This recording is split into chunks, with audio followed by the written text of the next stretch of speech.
दो प्रकार के दुश्मन होते हैं। एक खुला दुश्मन होता है, एक छुपा हुआ दुश्मन होता है।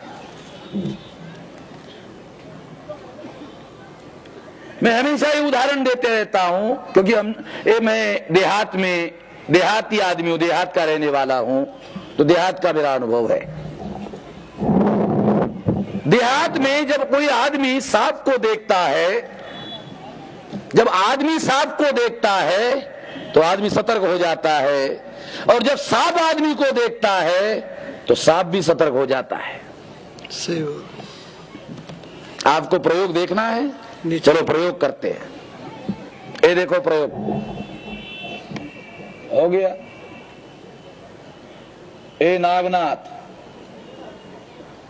जब आदमी सांप को देखता है और सांप आदमी को देखता है तो सांप ऐसा नहीं रहता है, सांप ऐसा होता है। सांप ऐसा क्यों होता है, नागनाथ ऐसा क्यों होता है? क्योंकि जिस तरह से एक फौजी पोजीशन लेता है लड़ाई की, उस तरह से वो पोजीशन लेता है। क्योंकि सांप आदमी को दुश्मन मानता है, आदमी सांप को दुश्मन मानता है, आदमी भी सतर्क होता है और सांप भी सतर्क होता है। और जब सांप पोजीशन लेता है, क्योंकि मैं देहाती आदमी हूं, मैंने अपने आंखों से जो देखा है वो आपको बताता हूं कि ये सांप ऐसा भी नहीं रहता है, वो ऐसा करता है, वो ऐसा करता है, वो ऐसा करता है। अरे ऐसा स्टैटिक नहीं रहता है, वो मूविंग रहता है। मूविंग क्यों रहता है? वो जो सामने वाला आदमी है उसकी गतिविधियों को देख करके वो अपने पोजीशन को ठीक करते रहता है कि साला मेरा दाव गलत तो नहीं होगा जरा पोजीशन में, वो बराबर अपना, तो ये ऐसा पोजीशन लेके खड़ा रहता है। आदमी सांप को देखता है, सांप आदमी को देखता है, दोनों सतर्क होते हैं। जब दोनों सतर्क होते हैं तो दोनों अपना बचाव करते हैं। एक खुला हुआ जो दुश्मन है, इससे आदमी का बचाव होता है। जो छुपा हुआ दुश्मन है उससे आदमी का बचाव नहीं होता है, क्योंकि जो छुपा हुआ दुश्मन होता है वो छुपकर वार करता है, वो सामने नहीं आता।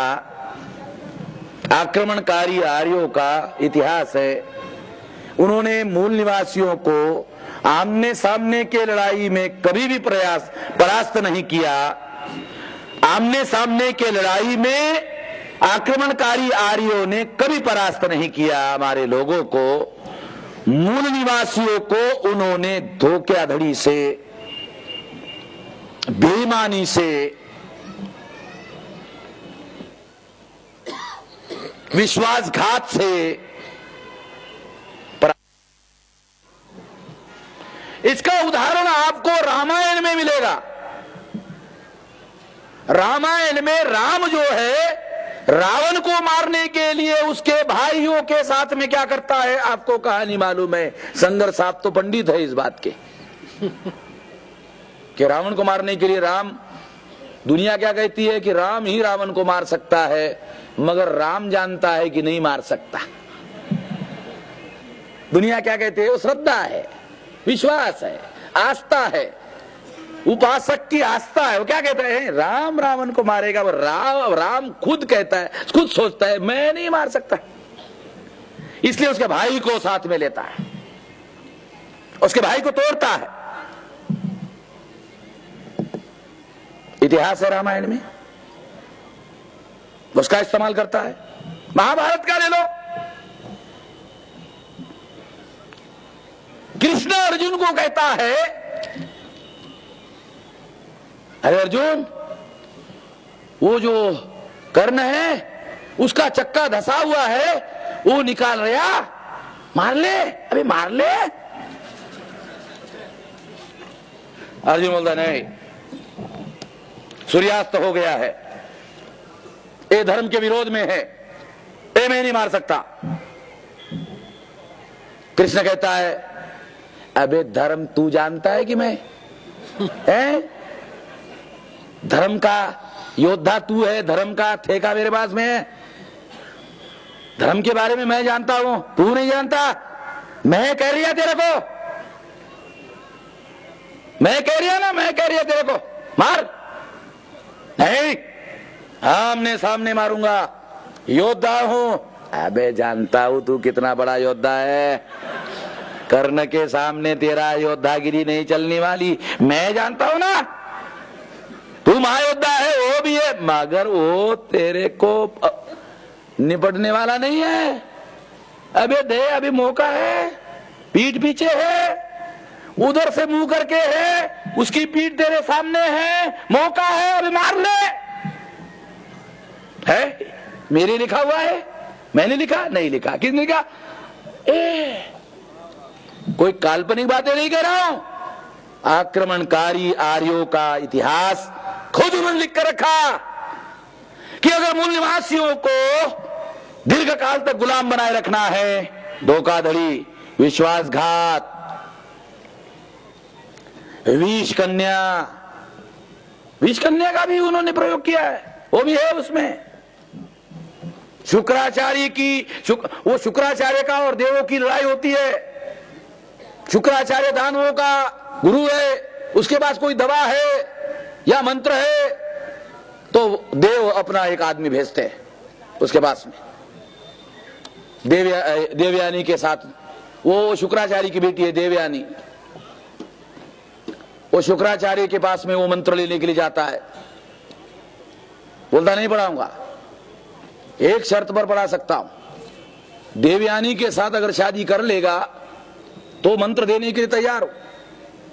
अब चूंकि मैट्रियोटिक सिस्टम में अगर पुरुष स्त्री से शादी कर लेगा तो उसको स्त्री के ही घर में रहना होगा, यह पद्धति थी। इसलिए उसने शर्त रखा शुक्राचार्य ने, उसने कहा ठीक है, अगर आप पढ़ाने के लिए राजी हो तो मैं देवयानी के लिए शादी करने के लिए तैयार हूं। शुक्राचार्य पढ़ा लेता है, पढ़ने के बाद कहता है कि मेरे लिए मेरे लोग प्रिय है, मैं ये शादी नहीं कर सकता, मैं जा रहा। धोखा करता है। समुद्र मंथन की कहानी पुराणों में पड़ी होगी, अमृत निकल रहा, अमृत निकल रहा, वो अमृत जो निकलता है पता नहीं साला अमृत निकलता है, छाछ निकलता है, मट्ठा निकलता है, पता नहीं है, मगर कहानी है, इसके पीछे इतिहास है। तो वो जो देव है, दानव, देव और दानव, दानव मूल निवासी, देव ब्राह्मण, वो सारा अमृत लेके जाते हैं, विश्वासघात करते हैं। सारी कहानियां जो है, इस बात को सबूत के तौर पर मैं बता रहा हूं कि आक्रमणकारी आर्यों ने कभी भी आमने सामने की लड़ाई नहीं लड़ी। अगर उन्होंने लड़ी होती तो ऋग्वेद में जो देव है वो प्रार्थना करते हैं, हे इंद्र, दानवों को परास्त करने के लिए हमको शक्ति दो। है वो प्रार्थना कर रहे, अभी लड़ नहीं रहा, वो प्रार्थना कर रहा। प्रार्थना से कोई लड़ाई हो सकती है? प्रार्थना कर रहा। ये सबूत मैं आपको बता रहा हूं ऋग्वेद का, इससे सिद्ध होता है कि उन्होंने आमने सामने लड़ाई नहीं लड़ी। और हमारे लोगों की आदत है आमने सामने आओ आओ, हमारे लोग ललकारते आओ, वो आते ही नहीं है।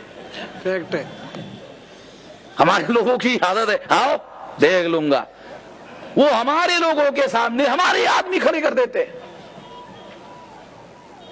अगर हम जीत गए तो भी हार जाते हैं, अगर हम हार गए तो हम हार ही जाते हैं, दोनों तरफ से हम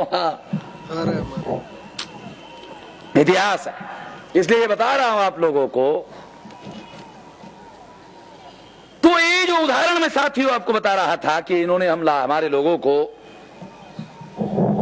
आमने सामने की लड़ाई में परास्त नहीं किया, विश्वासघात, धोखाबाजी। तो इसी तरह से ये जो छुपा हुआ दुश्मन होता है, ये छुपा हुआ दुश्मन जो है, ये धोखेबाजी का सहारा लेता है।